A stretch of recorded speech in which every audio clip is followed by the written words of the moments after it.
इश्क़ महबूब खुदा जिस दिल में हासिल नहीं, लाखों मोमिन हो मगर ईमान কামিল नहीं।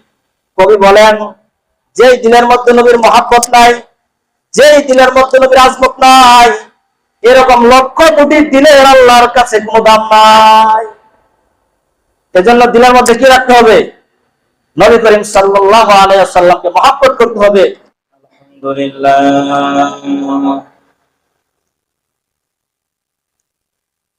আলহামদুলিল্লাহ নাহমাদুহু ওয়া নাস্তাঈনুহু ওয়া নাস্তাগফিরুহ ওয়া নাউযু বিল্লাহি মিন শুরুরি আনফুসিনা ওয়া মিন সাইয়্যাতি আ'মালিনা। من يهد الله فهو المهتد ومن يضلل فلن تجد له وليا مرشدا ونشهد أن لا إله إلا الله وحده لا شريك له وأشهد أن محمدا عبده ورسوله أرسله بالحق بشيرا ونذيرا وداعيا إلى الله بإذنه وسراجا منيرا. أما بعد فأعوذ بالله من الشيطان الرجيم. بسم الله الرحمن الرحيم. وما أرسلناك إلا رحمة للعالمين. صدق الله مولانا العظيم. اللهم صل على محمد وعلى آل كما صليت على إبراهيم وعلى آل إبراهيم إنك حميد مجيد. اللهم بارك على محمد وعلى كما باركت على إبراهيم وعلى آل إبراهيم إنك حميد مجيد. بلغ العلا بكماله كشف الدجى بجماله حسنت جميع خصاله صلوا عليه وآله. توحید کی امانت سینوں میں ہمارا آسان نہیں مٹانا. نام و نشان ہمارا بلغ العلا بکمالہ کشف الدجى بجماله حسنت جميع خصاله صلوا عليه وآله. محمد نے آ کر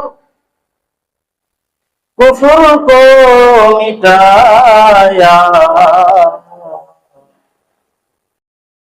کفر کو مٹا کر صداقت بتایا. بلغ العلا بکمالہ کشف الدجى بجماله حسنت جميع خصاله صلوا عليه وآله. سبحانك لا علم لنا إلا ما علمتنا إنك أنت العليم الحكيم. আল্লাহ রাব্বুল আলামিনের দরবারে অসংখ্য শুকরিয়া জ্ঞাপন করছি যে আল্লাহ রাব্বুল আলামিন আমাদেরকে জুমার সালাত আদায়ের উদ্দেশ্যে মসজিদে আসার তৌফিক দান করেছেন। এজন্য দিল খুলে একবার কালিমাতুশ শুকর আদায় করি, আলহামদুলিল্লাহ। বর্তমান যে আরবি মাস চলছে, এই মাসের নাম কি? রবিউল আউয়াল। এই মাসের কোন এক সোমবারে নবী করিম সাল্লাল্লাহু আলাইহি ওয়াসাল্লাম দুনিয়াতে আগমন করেছিলেন। এজন্য নবী করিম সাল্লাল্লাহু আলাইহি ওয়াসাল্লামের জীবনী সংক্রান্ত কিঞ্চিত আলোকপাত করার প্রয়াস চালাবো ইনশাআল্লাহ। আল্লাহ রাব্বুল আলামিন সূরা আম্বিয়ার 107 নম্বর আয়াতে বলেন, ওয়া মা আরসালনাকা ইল্লা রাহমাতাল লিল আলামিন। আল্লাহ বলেন, ও নবী মুহাম্মদ, আমি আপনাকে গোটা দুনিয়ার জন্য রহমত বানিয়ে প্রেরণ করেছি। এই যে নবী করিম সাল্লাল্লাহু আলাইহি ওয়াসাল্লাম গোটা দুনিয়ার জন্য রহমত। নবী একজন মুমিনের জন্য রহমত, নবী একজন কাফেরের জন্য রহমত, নবী দুনিয়াবাসীর জন্য রহমত, নবী আখিরাতবাসীর জন্য রহমত, নবী জিন ইনসানের জন্য রহমত, নবী গাছপালা তরুণতা কীট পতঙ্গ সব কিছুর জন্য রহমত। মুমিনের জন্য রহমত কিভাবে? নবী করিম সাল্লাল্লাহু আলাইহি ওয়াসাল্লাম দীর্ঘ 23 বছরের জিন্দেগিতে অনেক কষ্টে মুজাহাদা ত্যাগ তিতিক্ষা করে উম্মতকে জান্নাতে যাওয়ার রাস্তা দেখিয়েছে, উম্মতকে আল্লাহ পর্যন্ত পৌঁছার রাস্তা দেখিয়েছে। এজন্য মুমিনের জন্য রহমত, স্পষ্ট কথা। প্রশ্ন হচ্ছে, কাফেরের জন্য নবী রহমত কিভাবে? পূর্ববর্তী যুগে যখন কোন উম্মতকে নবীগণ দাওয়াত দিতেন, তখন আল্লাহ তাআলার রীতি ছিল এরকম, ওই উম্মত যদি নবীর দাওয়াত গ্রহণ না করত, আল্লাহ রাব্বুল আলামিন ওই উম্মতকে তৎক্ষণাৎ আযাব দিয়ে ধ্বংস করে দিতেন। কিন্তু নবী করিম সাল্লাল্লাহু আলাইহি ওয়াসাল্লাম দুনিয়া থেকে চলে গিয়েছেন আজ থেকে প্রায় 1500 বছর পূর্বে। এই 1500 বছরের মধ্যে নবীর কোন কাফের উম্মতকে আল্লাহ রাব্বুল আলামিন আযাব দিয়ে ধ্বংস করেন। চিন্তা করেন, এই পর্যন্ত কোন কাফের উম্মতকে আল্লাহ রাব্বুল আলামিন আযাব দিয়ে ধ্বংস করেন নাই।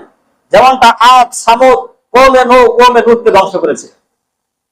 তাহলে বোঝা গেল নবী কাফেরের জন্য রহমত। নবী করিম সাল্লাল্লাহু আলাইহি ওয়াসাল্লাম রহমত হবেন না কেন? দুনিয়ার সমস্ত শ্রেষ্ঠত্বের সমাহার আমার নবীর মধ্যে ঘটানো হয়েছিল। আল্লাহ রাব্বুল আলামিন মাথা সৃষ্টি করলেন, তো সর্বশ্রেষ্ঠ মাথা আমার রাসূলকে দান করলেন। আল্লাহ রাব্বুল আলামিন চুল সৃষ্টি করলেন, সবচেয়ে সুদর্শন চুল আমার রাসূলের মাথায় সেটআপ করলেন।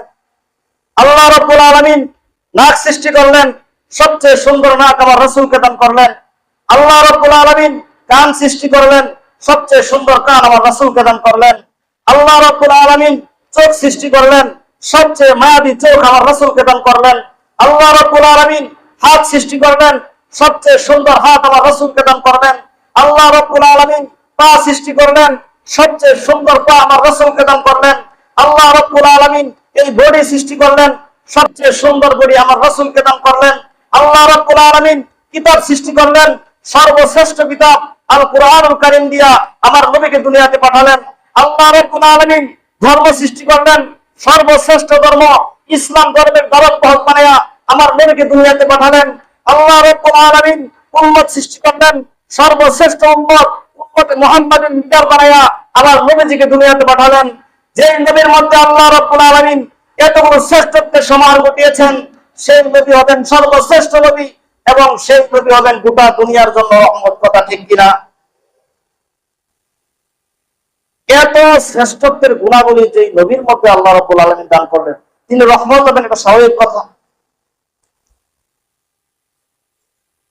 এত গুণাবলীর মধ্যে একটা গুণাবলী নিয়ে আমি আপনাদের সামনে একটু আলোচনা করতে চাই। মানুষ তো সৌন্দর্যের পাগল, নবীর এই চেহারাটা কতটুকু সুন্দর ছিল। বুখারী শরীফের 3550 নম্বর হাদিস, কানা রাসূলুল্লাহ সাল্লাল্লাহু আলাইহি ওয়াসাল্লাম আহসানান নাসি ওয়াজহা। আল্লাহ রাব্বুল আলামিন সাইয়্যিদুনা নবী আদম আলাইহিস সালাতু ওয়াস সালাম থেকে নিয়ে কিয়ামত পর্যন্ত যত মানুষ আল্লাহ সৃষ্টি করেছেন, যত মানুষ আল্লাহ রাব্বুল আলামিন সৃষ্টি করবেন, এর মধ্যে নবী আছে, ওলি আছেন। আল্লাহ রাব্বুল আলামিন কিয়ামত পর্যন্ত যত মানুষ সৃষ্টি করেছেন, যত মানুষ সৃষ্টি করবেন, এই সমস্ত মানুষের মধ্যে আমার নবীর চেহারা সবচেয়ে বেশি সুন্দর ছিল। এক সাহাবী জাবের ইবনে সামুরা রাদিয়াল্লাহু তাআলা আনহুকে জিজ্ঞেস করেছে, ও জাবের, মিসলুহু ওয়াজহুস সাইফ, আল্লাহর নবীর চেহারা কি দারালু তরবারির মতো শুভ্র সুন্দর ছিল? দারালু তরবারি তো চকচকে হয়, ঝকঝকে হয়। জাবের ইবনে সামুরা জিজ্ঞেস করছে, ও জাবের, আল্লাহর নবীর চেহারা কি দারালু তরবারির মতো শুভ্র সুন্দর ছিল? জাবের বলেন, না না না, বাল কানা মিসলা শামসি ওয়াল কমার, বরং আল্লাহর নবীর চেহারা আসমানের সূর্য এবং চন্দ্রের ন্যায় উজ্জ্বল ছিল। সুবহানাল্লাহ, একটু জোরে বলেন না। নবীর জীবনে নিয়ে আলোচনা শুনবেন, মনের ভিতরে নাশাদ থাকতে হবে, আনন্দ থাকতে হবে। এই মানুষের জীবনী শোনার পরেও যদি মনের মধ্যে ভালো না লাগে, মুখের মধ্যে হাসি না আসে, দিল বলে সুবহানাল্লাহ আলহামদুলিল্লাহ না আসে, তাহলে তো অনেক সমস্যা। তো জাবের ইবনে সামুরা রাদিয়াল্লাহু তাআলা আনহু বলেন, রাআইতু রাসূলুল্লাহ সাল্লাল্লাহু আলাইহি ওয়াসাল্লাম ফি লাইলাতিল ইদহিয়া, একদিন চাঁদনি রাতে আমি নবী করিম সাল্লাল্লাহু আলাইহি ওয়াসাল্লামকে দেখলাম। জ্যোৎস্না রাতে আমি নবী করিম সাল্লাল্লাহু আলাইহি ওয়াসাল্লামকে দেখলাম, গিয়ে নবীজির সামনে দাঁড়াইলাম। ফাজালতু আনজুরু ইলা ওয়াজহি রাসূলিল্লাহ সাল্লাল্লাহু আলাইহি ওয়াসাল্লাম ওয়া ইলাল কমার, এরপরে আমি একবার নবীজির চেহারা দেখি, একবার আমি আসমানের চাঁদ দেখি, আবার আমি নবীজির চেহারার দিকে তাকাই, আবার আমি আসমানের চাঁদের দিকে তাকাই। জাবের ইবনে সামুরা বলেন, ফাইদা হুয়া ইনদি আহসানু মিনাল কমার, আল্লাহর নবীর চেহারা আমার কাছে আসমানের চাঁদের চেয়ে সুন্দর মনে হয়েছে।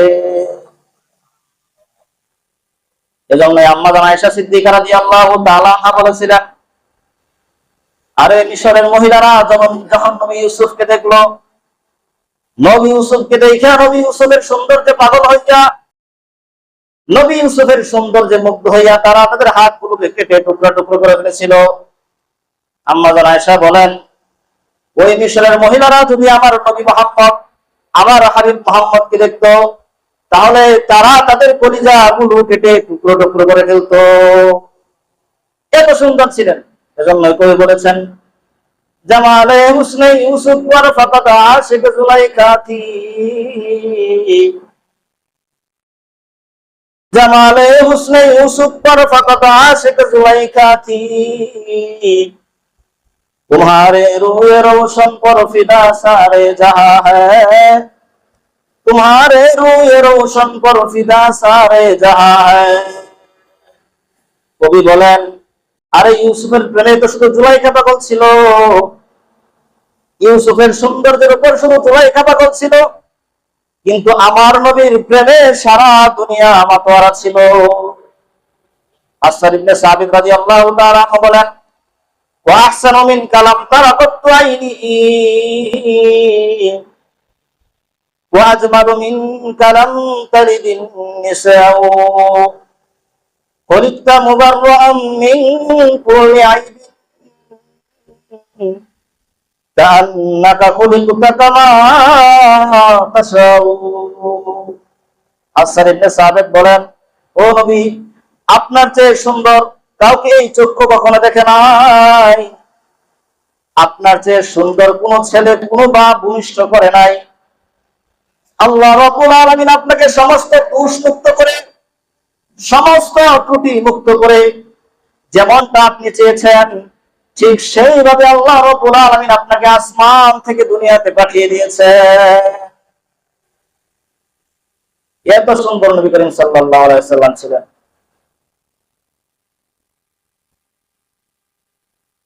আল্লাহু আকবার।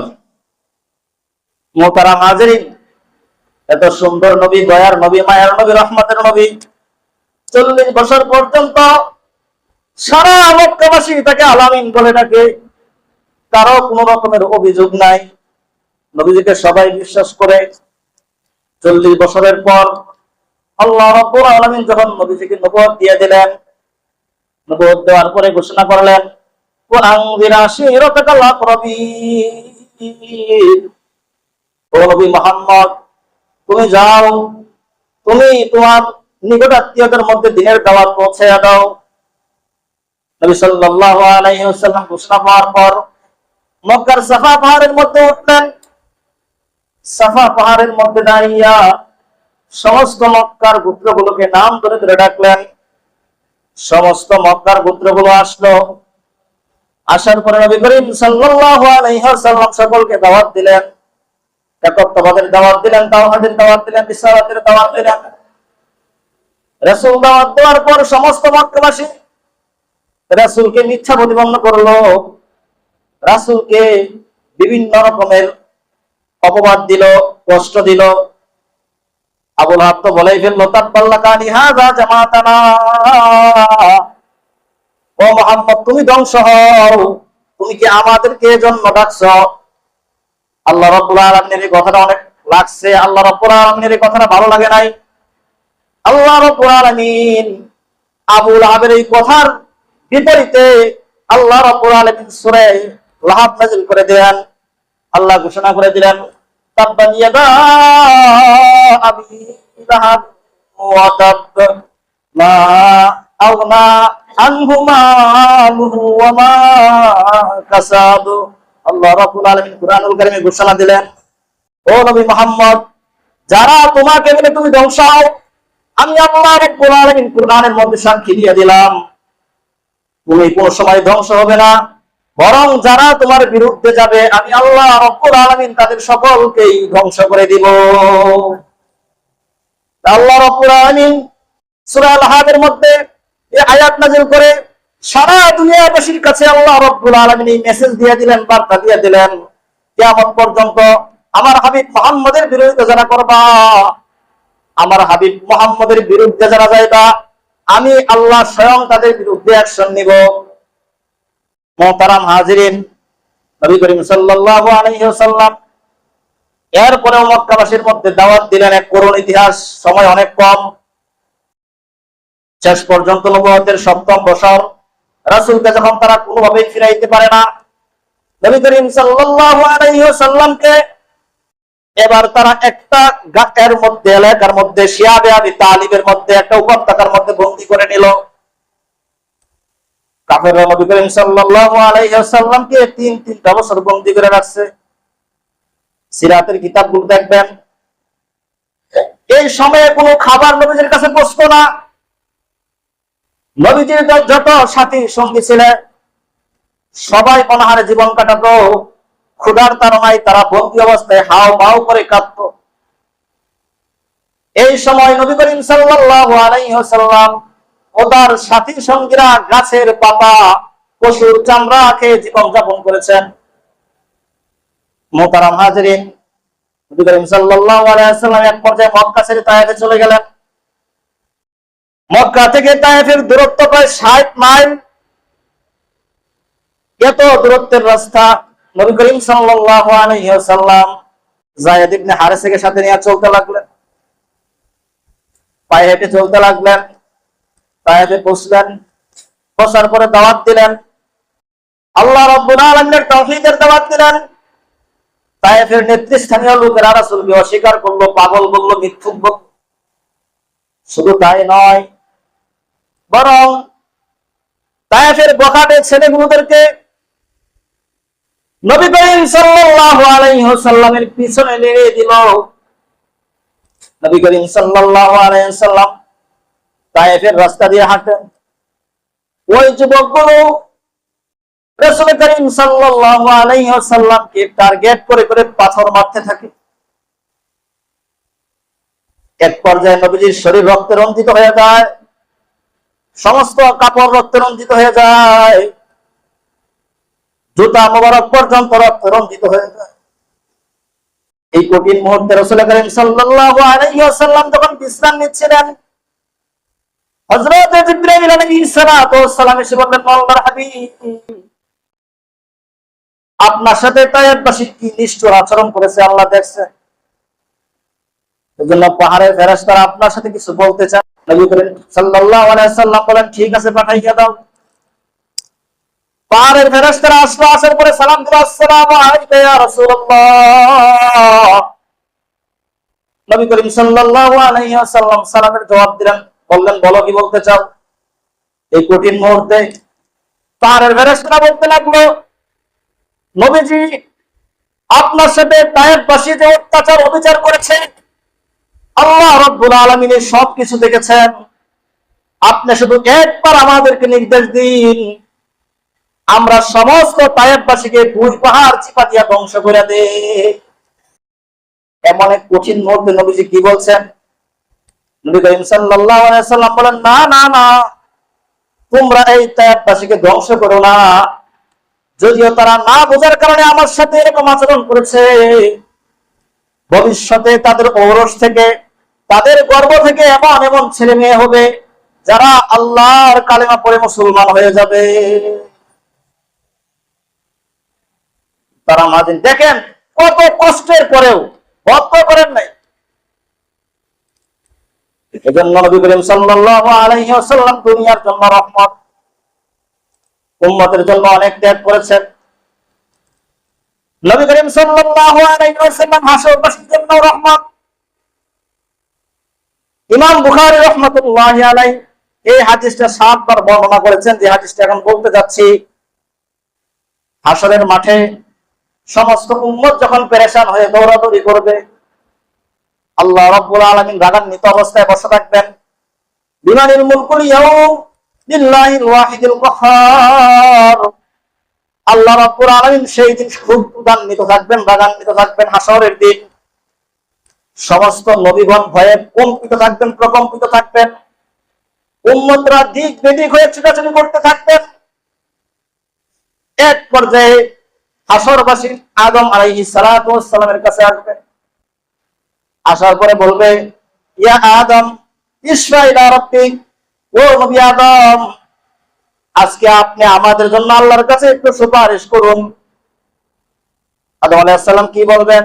লাস্তু লাহা, না না, আমি আজকে আল্লাহর কাছে সুপারিশ করতে পারবো না, বরং ওয়ালাকিন আলাইকুম ইব্রাহিম, তোমরা নবী ইব্রাহিমের কাছে যাও, নবী ইব্রাহিম তোমাদের জন্য সুপারিশ করবেন। সমস্ত মানুষ দৌড় দিয়ে নবী ইব্রাহিমের কাছে আসবেন। ইব্রাহিম আলাইহিস সালাতু ওয়াস সালামের কাছে আসার পরে বলবেন, ইশফা ইলা রাব্বিক, নবী ইব্রাহিম আমাদের জন্য একটু সুপারিশ করুন। ইব্রাহিম আলাইহিস সালাম বলবেন, না না না, আমার দ্বারা সুপারিশ করা সম্ভব না। ইয়া নাফসি ইয়া নাফসি, আজকে আমি ইব্রাহিম আমাকে নিয়ে পেরেশান, আমি আমাকে নিয়ে চিন্তিত, আল্লাহ রাব্বুল আলামিন আমাকে ছাড়বেন। ওয়ালাকিন আলাইকুম বিমূসা, তোমরা নবী মূসার কাছে যাও, মূসা তোমাদের জন্য সুপারিশ করবেন। সমস্ত মানুষ নবী মূসা আলাইহিস সালাতু ওয়াস সালামের কাছে আসবেন। আসার পরে মূসা আলাইহিস সালামকে বললেন, সুপারিশ করুন। মূসা আলাইহিস সালাতু ওয়াস সালাম বললেন, লাস্তু লাহা, না না না, এই কাজ আমি করতে পারবো না। ওয়ালাকিন আলাইকুম বিঈসা, তোমরা নবী ঈসার কাছে যাও, তিনি তোমাদের জন্য সুপারিশ করবেন। সমস্ত উম্মত দৌড় দিয়ে নবী ঈসার কাছে আসবেন। ঈসা আলাইহিস সালাতু ওয়াস সালামের কাছে আসার পর বলবে, ইশফা ইলা রাব্বিক, ও নবী ঈসা, আপনি আমাদের জন্য একটু সুপারিশ করুন, এই করুন মধ্যে একটু সুপারিশ করুন। ঈসা আলাইহিস সালাতু ওয়াস সালাম বলবেন, না না, আমি তোমাদের জন্য আজকে সুপারিশ করতে পারবো না। ওয়ালাকিন আলাইকুম বি মুহাম্মদ, তবে আমি এমন এক নবীর কথা আজকে তোমাদেরকে বলে দিব, যে নবী তোমাদের জন্য আল্লাহর কাছে সুপারিশ করবে। সমস্ত উম্মত দৌড় দিয়া নবী মুহাম্মদ সাল্লাল্লাহু আলাইহি ওয়াসাল্লামের কাছে আসবে। আসার পরে বলবেন, ইশফা ইয়া মুহাম্মদ, ইশফা ইলা রাব্বিকা ইয়া মুহাম্মদ, ও নবী মুহাম্মদ, আজকে আমাদের জন্য আপনি আল্লাহর কাছে একটু সুপারিশ করুন। সমস্ত নবী উম্মতকে তাড়াইয়া দিল। নবী মুহাম্মদ কি বলবেন জানেননি? নবী মুহাম্মদ সাল্লাল্লাহু আলাইহি ওয়াসাল্লাম বলবেন, আনা আলাহা, আনা আলাহা, আমি তোমাদের জন্য সুপারিশ করার জন্য অপেক্ষায় আমি এখানে আছি। তোমরা আসো, আমি তোমাদের জন্য সুপারিশ করব। নবী মুহাম্মদ সাল্লাল্লাহু আলাইহি ওয়াসাল্লাম এই কঠিন মুহূর্তে ফায়ুজানুনি, আল্লাহর কাছে অনুমতি চাইবেন। আল্লাহ রাব্বুল আলামিন নবী মুহাম্মদকে অনুমতি দিবেন। অনুমতি দেওয়ার পর নবী করিম সাল্লাল্লাহু আলাইহি ওয়াসাল্লাম আল্লাহ রাব্বুল আলামিনের আরশের সামনে সিজদায় লুটিয়ে পড়বেন। সিজদায় পড়ে কাঁদতে থাকবেন। আল্লাহ রাব্বুল আলামিন ডাক দিয়ে বলবেন, ইয়া মুহাম্মাদিন ফারাসাত, ও নবী মুহাম্মদ, বন্ধু মুহাম্মদ, তুমি তোমার মাথা উঠাও, কেন পারো তুমি বলো। যেই মুহূর্তে সমস্ত উম্মতরা পেরেশান, সমস্ত নবীগণ নিজের চিন্তায় ব্যস্ত, ওই মুহূর্তে আপনার নবী, আমার নবী আল্লাহর আরশের সামনে সিজদায় পড়া উম্মতি উম্মতি বলে কাঁদতে থাকবেন। মাথা উঠাইয়া নবী করিম সাল্লাল্লাহু আলাইহি ওয়াসাল্লাম বলবেন, ও আল্লাহ, এই কঠিন মুহূর্তে আমার উম্মতকে বাঁচাও। আমার আর কোনো চাপ তোমার কাছে নাই, তুমি আমার উম্মতকে বাঁচাও। আল্লাহ রাব্বুল আলামিন নবী মুহাম্মদ সাল্লাল্লাহু আলাইহি ওয়াসাল্লামকে সুপার পাওয়ার দিয়ে দিবেন, ক্ষমতা দিয়ে দিবেন। আল্লাহ তাআলা নবী মুহাম্মদ সাল্লাল্লাহু আলাইহি ওয়াসাল্লামকে বলবেন, ফানতালিক, তুমি যাও, ফাআখরিজ মান কানা ফি কলবিহি মিসকালু শাইরাতিন মিন ঈমান। ও নবী মুহাম্মদ, তোমার যে সকল উম্মতের অন্তরের মধ্যে জবের দানা পরিমাণ ঈমান রয়েছে, তুমি তাদের সকলকে জাহান্নাম থেকে বের করে জান্নাত দিয়ে দাও। নবী মুহাম্মদ সাল্লাল্লাহু আলাইহি ওয়াসাল্লাম তাদের সকলকে জাহান্নাম থেকে বের করে জান্নাত দিয়ে দিবেন। আবার আরশের সামনে সিজদায় পড়ে যাবেন। আরশের সামনে সিজদায় গিয়া আবার কাঁদতে থাকবেন। আল্লাহ রাব্বুল আলামিন আবার ডাক দিয়ে বলবেন, ইসইরফা রাসাক, ও মুহাম্মদ, তুমি মাথা উঠাও। ও তুসমা, তুমি বলো, তোমার কথা শোনা হবে। সালতুতা, তুমি যা চাও আমি আল্লাহ তোমাকে দিয়ে দিব, কোনো সমস্যা নাই। ইসফা, তুমি সুপারিশ করো। মুসাফফা, আমি আল্লাহ রাব্বুল আলামিন আজকে তোমার সুপারিশ কবুল করব। নবী মুহাম্মদ সাল্লাল্লাহু আলাইহি ওয়াসাল্লাম আবার বলবেন, উম্মতি উম্মতি, আল্লাহ আমার উম্মতকে বাঁচাও, আমার উম্মতকে বাঁচাও। আল্লাহ আবার মুহাম্মদকে পাওয়ার দিয়ে দিবেন। আল্লাহ রাব্বুল আলামিন দ্বিতীয়বার ডাক দিয়ে বলবেন, ইয়া মুহাম্মদ, ফানতালিক, তুমি যাও, ফাআখরিজ মান কানা ফি কলবিহি মিসকালু খারদালাতিন মিন ঈমান। তোমার যে সকল উম্মতের অন্তরের মধ্যে সরিষার দানা পরিমাণ ঈমান আছে, তুমি তাদেরকেও জাহান্নাম থেকে বের করে দাও। নবী করিম সাল্লাল্লাহু আলাইহি ওয়াসাল্লাম তাদেরকেও জাহান্নাম থেকে বের করে দিবেন। আবার দ্বিতীয়বার আরশের সামনে সিজদায় করে কাঁদতে থাকবেন। আল্লাহ রাব্বুল আলামিন আবার জিজ্ঞেস করবেন, ও নবী মুহাম্মদ, আবার কি হলো, তুমি কেন কাঁদো? আল্লাহ রাসূল সাল্লাল্লাহু আলাইহি ওয়াসাল্লাম মাথা উঠানোর পরে আবার বলবেন, উম্মতি উম্মতি, আল্লাহ আমার উম্মতকে বাঁচাও, আমার উম্মতকে বাঁচাও। আর কোনো চাপ আজকে তোমার কাছে নাই। আল্লাহ রাব্বুল আলামিন আবার ডাক দিয়ে বলবেন, মাথা উঠাও, তুমি যা চাও তোমাকে দিয়ে দেবে, তুমি চাও। আল্লাহ রাসূল সাল্লাল্লাহু আলাইহি ওয়াসাল্লাম বলবেন, আমার উম্মতকে তুমি বাঁচাও। আল্লাহ রাব্বুল আলামিন ডাক দিয়ে বলবেন, ফানতালিক, তুমি যাও, ফাআখরিজ মান কানা ফি কলবিহি আদনা আদনা আদনা মিসকালি হাব্বাতি খারদালাতিন মিন ঈমান। ও নবী মুহাম্মদ, তোমার যে সকল উম্মতের হৃদয়ের মধ্যে বিন্দু পরিমাণ ঈমান রয়েছে, তুমি তাদেরকে জাহান্নাম থেকে বের করে দাও। আল্লাহ রাব্বুল আলামিন এরপরে আদেশ দেওয়ার পরে নবী করিম সাল্লাল্লাহু আলাইহি ওয়াসাল্লাম যে সকল উম্মতের হৃদয়ের মধ্যে বিন্দু পরিমাণ ঈমান আছে, তাদেরকেও জাহান্নাম থেকে বের করে দিবেন। নবী করিম সাল্লাল্লাহু আলাইহি ওয়াসাল্লাম আবার চতুর্থবার আরশের সামনে আবার সিজদায় পড়ে কাঁদতে থাকবেন। আল্লাহ তাআলা ডাক দিয়ে বলবেন, ও মুহাম্মদ, বন্ধু মুহাম্মদ, তোমার আবার কি হইল? সত্য দিয়ে দিলাম, এরপরও তুমি কেন কাঁদো? আল্লাহ রাসূল সাল্লাল্লাহু আলাইহি ওয়াসাল্লাম মাথা উঠিয়ে নেন। এবার বলবেন, আল্লাহ তোমার কাছে আমি আরো বিশেষ কিছু চাই। নবী করিম সাল্লাল্লাহু আলাইহি ওয়াসাল্লাম বলবেন, ইয়া রাব্বি ইজালনি ফি মান ক্বালা লা ইলাহা ইল্লাল্লাহ। আল্লাহ রাসূল সাল্লাল্লাহু আলাইহি ওয়াসাল্লাম বলবেন, আল্লাহ তুমি আমাকে পাওয়ার দিয়ে দাও, আমাকে ক্ষমতা দিয়ে দাও, যারা দুনিয়ার জীবনে একবার লা ইলাহা ইল্লাল্লাহ পড়েছে আমি তাদেরকে জাহান্নাম থেকে বের করে দেই। কিন্তু সমস্যা হচ্ছে আল্লাহ রাব্বুল আলামিন ডাক দিয়ে বলবেন, লাইসা যালিকা ইয়া মুহাম্মদ, লাইসা যালিকা লাকা ইয়া মুহাম্মদ, না না না, আমি তোমাকে এই পাওয়ারটা দিতে পারলাম না। যারা জীবনে একবার লা ইলাহা ইল্লাল্লাহ বলছে তাদেরকে তুমি জাহান্নাম থেকে বের করে দিবা, এই ক্ষমতা আমি তোমাকে দিলাম না। এরপরে আল্লাহ কি বলবেন? সুন্দর কথা বলবেন। আল্লাহ বলবেন, ওয়ালাকিন বিইজ্জতি ওয়া জালালি ওয়া জাবরিয়া ওয়া আজমাতি ওয়া কিবরিয়াই। আল্লাহ রাব্বুল আলামিন ডাক দিয়ে বলবেন, মুহাম্মদ শোনো, আমার ইজ্জতের শপথ, আমার জালালের শপথ, আমার বরত্বের শপথ, আমার মহত্বের শপথ করে আমি বলছি, লা উখরিজান্না মিনহা মান ক্বালা লা ইলাহা ইল্লাল্লাহ। তোমার উম্মতের মধ্যে যারা একবার লা ইলাহা ইল্লাল্লাহ পড়েছে আমি আল্লাহ তাদেরকে জাহান্নাম থেকে বের করে দিব। ইশকে মাহবুব দিল মে হাসিল নেহি, इश्क़ महबूब खुदा जिस दिल में हासिल नहीं, लाखों मोमिन हो मगर ईमान कामिल नहीं।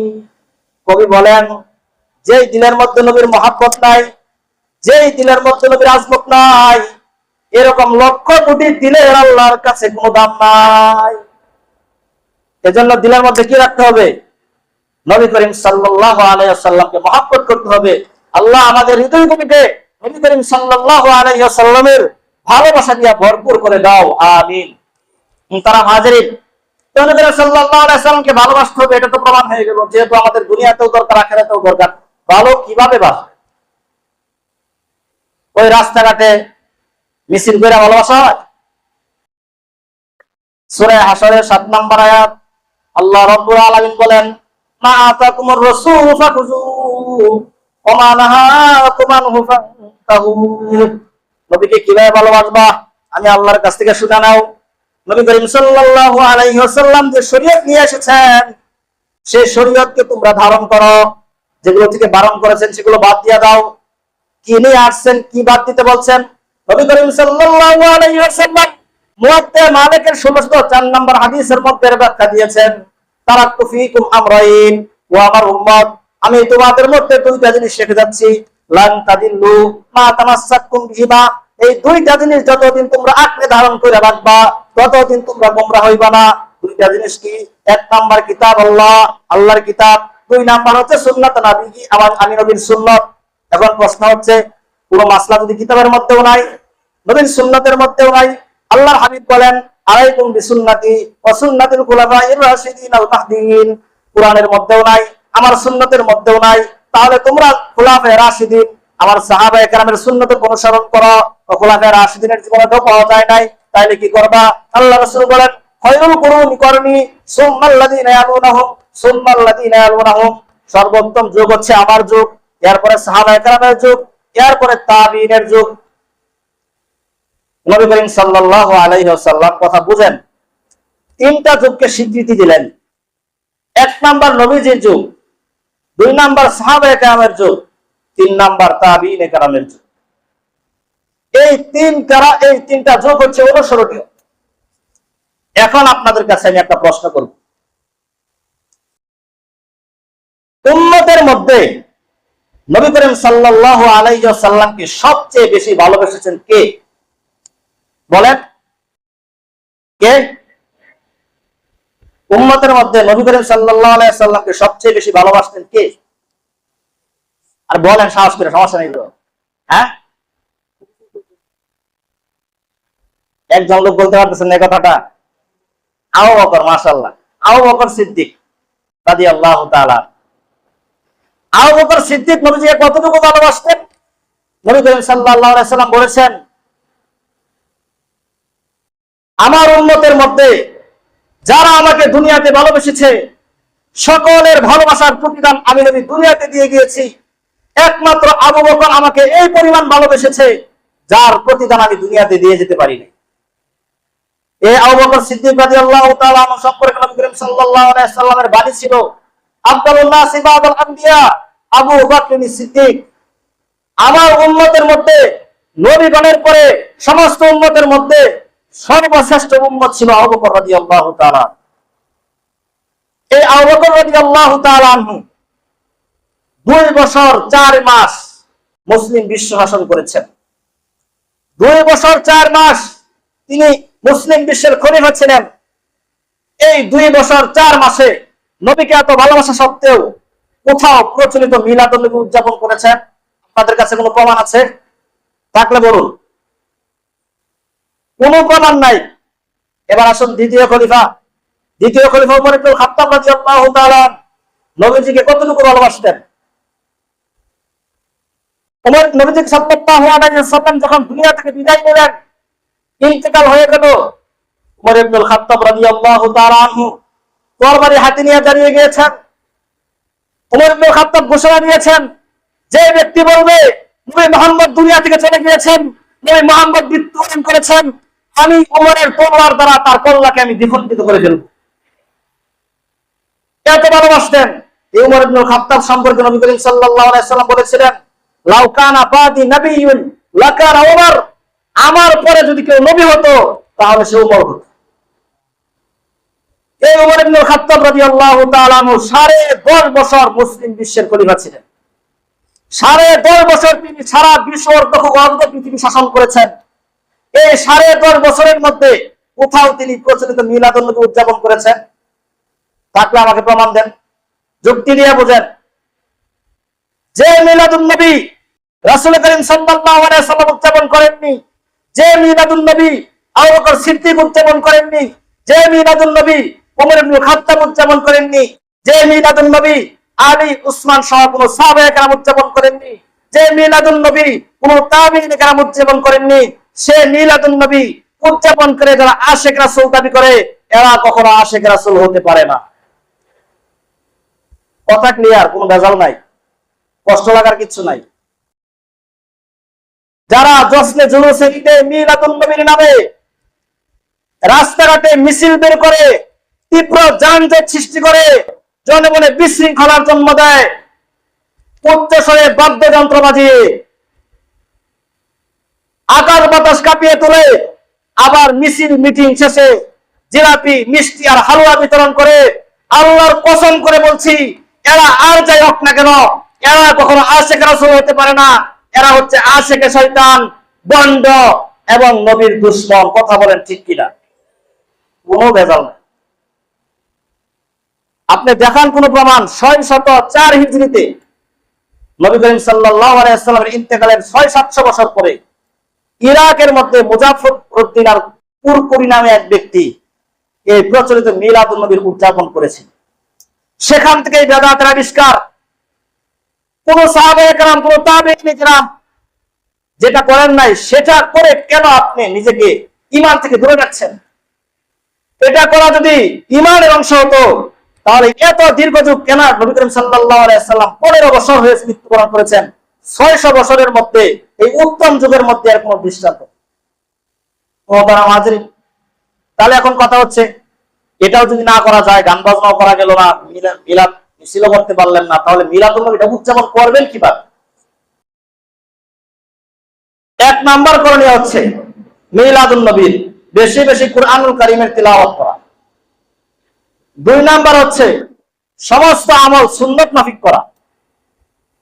3 নাম্বার হচ্ছে বেশি বেশি রাসূল সাল্লাল্লাহু আলাইহি ওয়াসাল্লামের জীবনী অধ্যয়ন করা এবং সেই আঙ্গিকে জীবন গঠন করা। এগুলো হচ্ছে মিলাদুন নবী উদযাপন। আপনি যত পারেন সিরাতুন নবী নিয়ে অধ্যয়ন করেন, স্টাডি করেন, পড়াশোনা করেন, আল্লাহ রাসূলের সাথে আপনার মহব্বত বাড়বে, আল্লাহ রাসূলের সাথে আপনার সম্পর্ক বাড়বে। এই সম্পর্কের ওসিলায় মরার পরে আল্লাহ রাসূল আপনাকে হাত ধরে নিয়ে জান্নাতে ঢুকিয়ে দেবেন। আর এই যে রাস্তাঘাটে লাফালাফি ফালাফালি, এগুলোর কোনো ভিত্তি নাই। তো আল্লাহ রাব্বুল আলামিন আমাদের সকলকে সিরাতুন নবী অধ্যয়ন করে সেই আঙ্গিকে জীবন গঠন করার তৌফিক দান করুন। সকলে বলে আমিন। ওয়া আখিরু দাওয়ানা আনিল হামদুলিল্লাহি রাব্বিল আলামিন। যারা সুন্নাত করেনি, ক্বাবলাল জুমআহ 4 রাকাত সুন্নাত করে নিন।